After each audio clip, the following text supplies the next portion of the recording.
नमस्कार, मैं हूं शम्स ताहिर खान और आप देख रहे हैं वारदात। दिमागी रूप से बीमार एक लड़का कहीं से एक पिस्टल ले आता है। पुलिस उस लड़के के घर पहुंचती है, 4 घंटे तक उससे बातचीत करती है, फिर पुलिस लौट जाती है बिना उस लड़के के पिस्टल को अपने कब्जे में लिए हुए। फिर अगली सुबह वही लड़का वही पिस्टल लिए एक खेत में पहुंचता है। सामने पुलिस वाले थे। ये सब कुछ फेसबुक पर लाइव चल रहा था। इसके बाद पुलिस वालों के कहने पर वो लड़का अपनी पिस्टल जमीन पर फेंक देता है। कहानी यहीं से शुरू होती है। पटना से करीब 90 किलोमीटर दूर भोजपुर जिला का ये शाहपुर इलाका है। सुबह का वक्त है और गांव का खेत। सामने पुलिस की 3 गाड़ियां खड़ी हैं। बहुत सारे पुलिस वाले हैं, कुछ गांव वाले भी हैं, और दूसरी तरफ एक लड़का है जिसके हाथ में तमंचा है। मतलब हाथ में तमंचा लिए लड़का और हथियारों से लैस पुलिस वाले इस वक्त आमने सामने हैं। ये सब कुछ फेसबुक पर लाइव चल रहा है। बिहार में अब फ्रेम बदल गया है। प्रेमी है। इस वक्त अब जो भी आप देख रहे हैं वो फेसबुक लाइव की तस्वीर है। तुम सब हमको ढूंढ के आएगा। अब आवाज भी साफ सुनाई दे रहा है। बोल। तो पहले तमंचा हाथ में लिए इस लड़के की बातें सुनिए। ये पुलिस वालों से क्या कहना चाहता है और क्या कह रहा है। हमारे समाज और देश में जो भी जहाँ भी जो कार्य होना चाहिए, हर गांव, हर मोहल्ले, हर शहर, हर कस्बे के लिए सामाजिक काम, विकास का कार्य, जिससे हमारा देश आगे बढ़े, तो उन सभी कार्यों को बिना किसी लापरवाही के साथ, बिना भ्रष्टाचार के साथ और बिना किसी कुछ भी गलत कार्य के साथ अच्छे से किया जाए, पूरी तरह से धरातल पे। तो ये मांग कैसे पूरा होगा बताइए। आप बोले ना कि पूरा होगा। अच्छा, होगा मतलब क्या? ठीक है। तो मान लीजिए कि आप लोगों के द्वारा बोला गया कि पूरा, सुनिए सुनिए, अभी नहीं रखा जाएगा। सुनिए, अभी बात खत्म नहीं हुआ है, ठीक है। अगर इन लोग बोल रहा है कि मांगे पूरी की जाएंगी, आपके बात को लिखित रूप में या मौखिक रूप में ऊपर पहुंचाई जाएगी, तो इसमें क्या समस्या है? तो फिर शस्त्र डालने में मेरा कोई समस्या नहीं। जब मांगे मेरी जो पूरी होगी तो शस्त्र डाल दिया जाएगा। इसी के साथ मांगे पूरी होने का संभावना अब दिख रहा है और समाज में और देश में बदलाव आने का भी संभावना दिख रहा है यहीं से। तो चलिए, हथियार रख दिया जाता है। और इतना कहते ही अब लड़का अपना तमंचा फेंक चुका है। अब तमंचा सामने पुलिस वालों से चंद कदम की दूरी पर जमीन पर पड़ा है। लड़के के तमंचा फेंकते ही अब पुलिस वाले आगे बढ़ते हैं। पर इसके बाद क्या होता है वो जानने से पहले ये जान लीजिए कि इससे पहले क्या हुआ था। ये तस्वीर 16 जून की है। कुछ पुलिस वाले एक घर में पहुंचे हैं। ये घर उसी लड़के का है जिसे कुछ देर पहले आपने हाथों में तमंचा लहराते देखा था। असल में इसका नाम भरत भूषण तिवारी है। 16 जून मंगलवार को जब पुलिस भरत के घर पहुंची तब भी भरत के हाथ में वही तमंचा था। वो तमंचा पकड़े इसी तरह सामने खड़े और बैठे पुलिस वालों से बातें कर रहा है। करीब 4 घंटे तक भरत और पुलिस वालों के बीच ये बातचीत चली और फिर पुलिस लौट गई। भरत से बिना उसका तमंचा कब्जे में ये सब कुछ भी कैमरे में रिकॉर्ड हो रहा था, क्योंकि तब भी भरत फेसबुक लाइव पर था। अब रात हो चुकी थी। खामोशी से पुलिस की टीम भरत के घर के चारों तरफ घेरा डाल देती है, इस उम्मीद में कि भरत घर से बाहर निकले तो वो उसे पकड़ ले या मार दे। लेकिन भरत घर से बाहर निकलता ही नहीं। अब बुधवार की सुबह हो चुकी थी।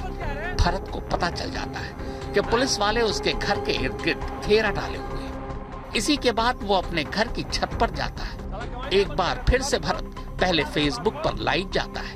तमंचा अब भी उसके हाथ में है। तमंचा दिखाकर वो छत पर से ही पुलिस वालों को धमकाता है और फिर गोलियां चलाता है।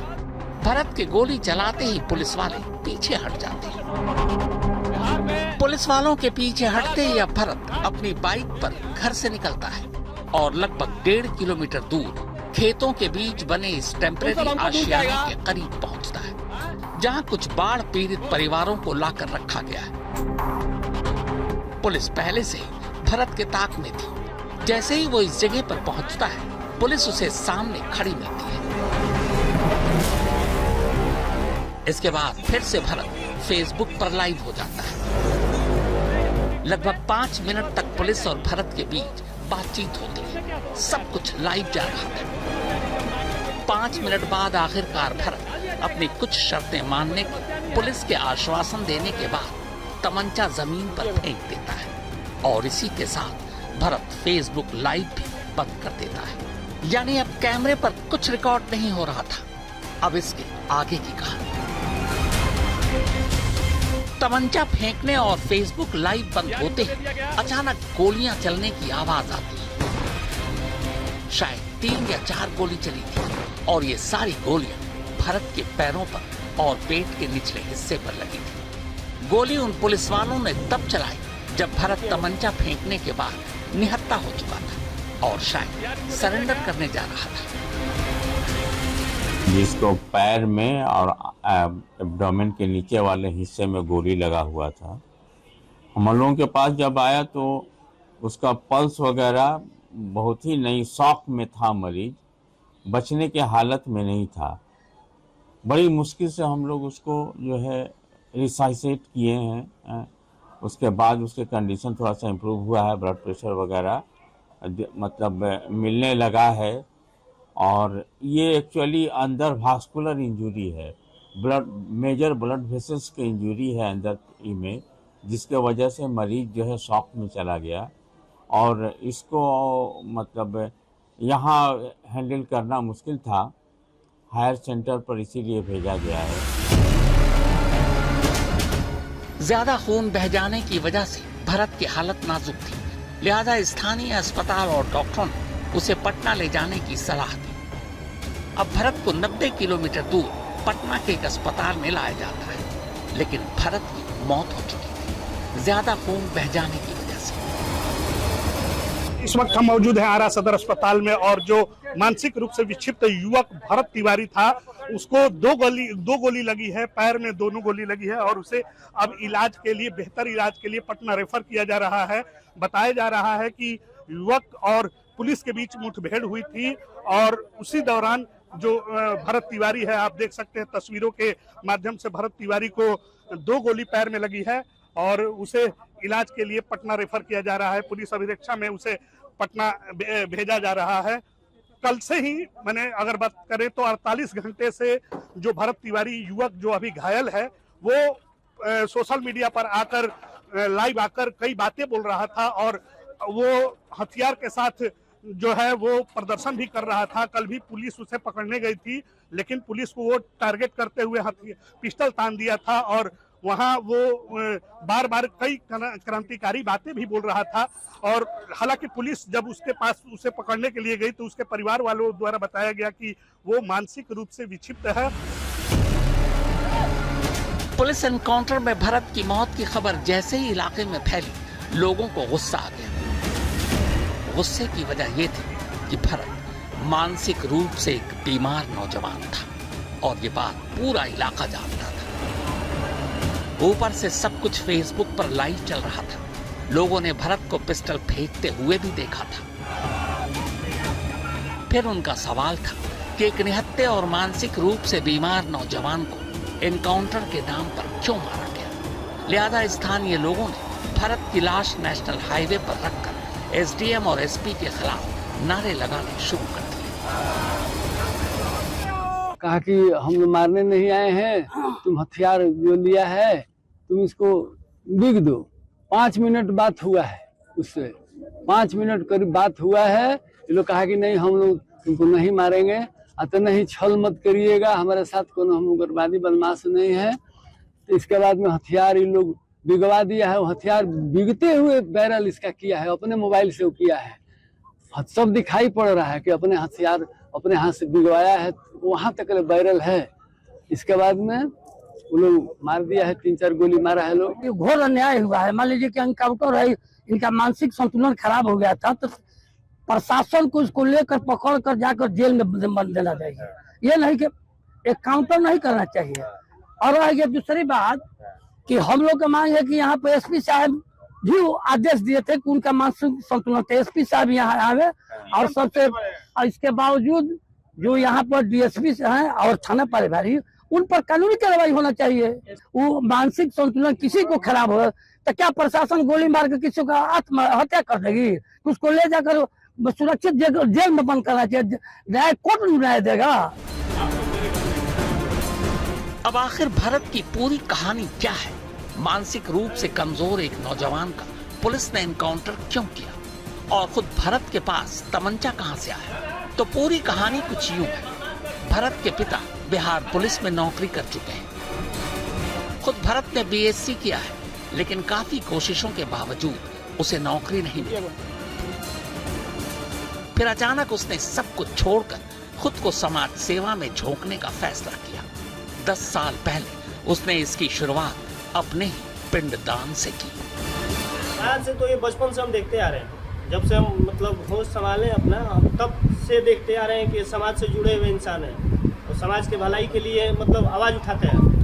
ठीक है, इनको दबा दिया जाता है हर एक बार। अगले बार भी ऐसा ही किया गया था।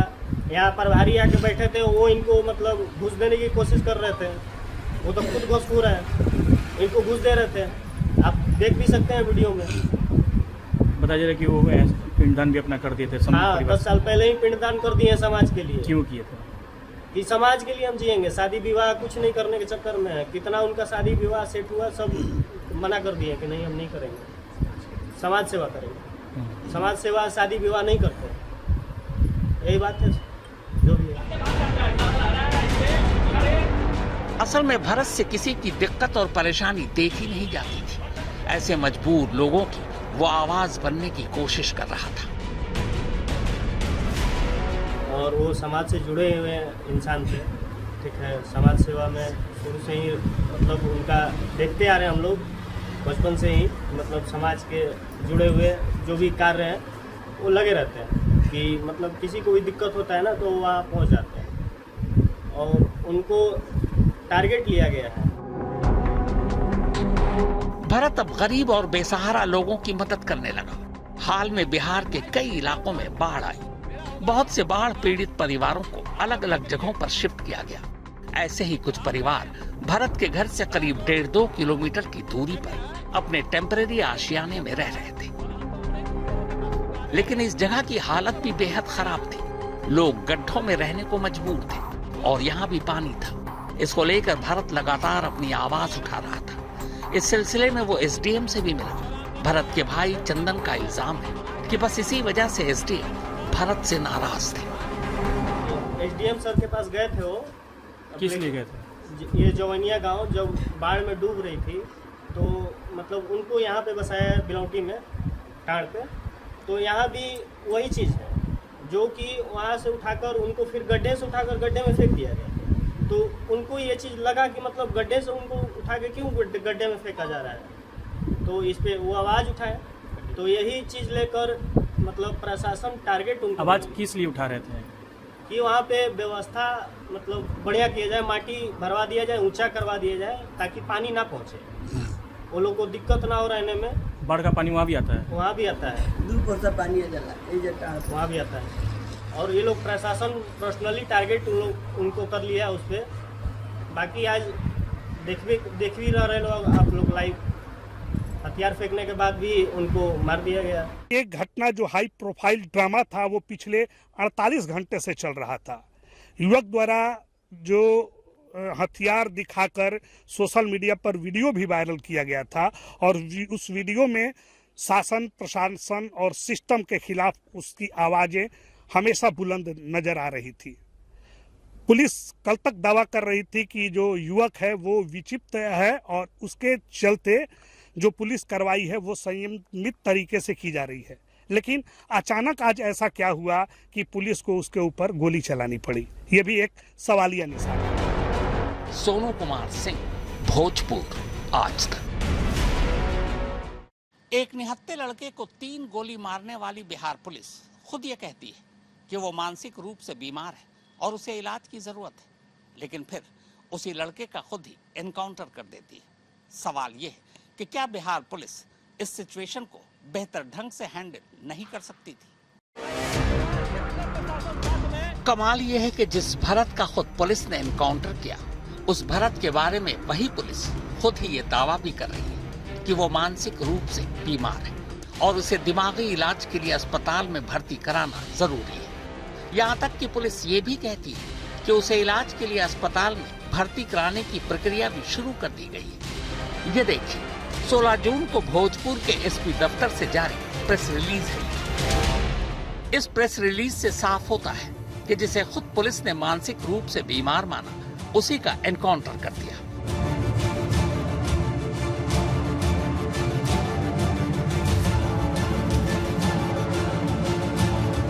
अब इसी पुलिस का कमाल देखिए। पुलिस को पता है कि भरत की मानसिक हालत ठीक नहीं। इसी 16 जून को पुलिस भरत के घर पर भरत के साथ 4 घंटे तक रहती है। इन 4 घंटों में लगातार भरत हाथ में तमंचा लिए रहता है, लेकिन इस पुलिस से इतना भी नहीं हो पाता कि वो किसी तरह उससे तमंचा वापस ले ले। वो भरत के पास तमंचा छोड़कर ही लौट जाती है। अगर पुलिस 16 जून को ही भरत का तमंचा अपने कब्जे में ले लेती तो शायद इस एनकाउंटर की नौबत ही न आती। अब एनकाउंटर के बाद जब लोग गुस्से में हैं, तब पुलिस जांच और कार्रवाई की बात कर रही है। पीड़ित परिवार का जो मांग है, एक लिखित इन लोगों ने आवेदन दिया है, उस पर विधिवत थाना को भेजा जा रहा है और थाना से फिर एंट्री करके वो एसपी महोदय को आवेदन दिया गया है और फिर जैसा उनका आदेश होगा उस पर पुलिसकर्मियों पर एफआईआर की बात परिजनों ने मांग की है, आवेदन दिया गया है। आवेदन में जो बातें इन्होंने लिखी है, चूंकि पुलिस अधीक्षक के नाम से इंदौर से आवेदन और आवेदन हम लोगों ने ले लिया है। विधिवत इसको थाना को पूरे एसपी महोदय को जाएगा। उसके बाद से एसपी महोदय उस पर जैसा निर्देश देंगे। सड़क जाम हटा लिया गया आपके आश्वासन। भोजपुर पुलिस का एक और कमाल भी देखिए। एनकाउंटर के फौरन बाद उन्होंने एक दूसरी प्रेस रिलीज जारी की थी। उसमें लिखा कि भरत ने पुलिस वालों के करीब आने पर उन पर गोलियां चलाई, जिसके जवाब में पुलिस ने भी भरत के पैरों पर गोलियां मारी। हालांकि इस प्रेस रिलीज को कुछ देर बाद ही भोजपुर पुलिस ने डिलीट कर दिया। जानते हैं क्यों? क्योंकि शायद पुलिस को एहसास हुआ कि सब कुछ फेसबुक पर लाइव चल रहा था और भरत ने फेसबुक लाइव के दौरान ही अपना तमंचा जमीन पर फेंक दिया था और इस दौरान उसने एक बार भी गोली नहीं चलाई।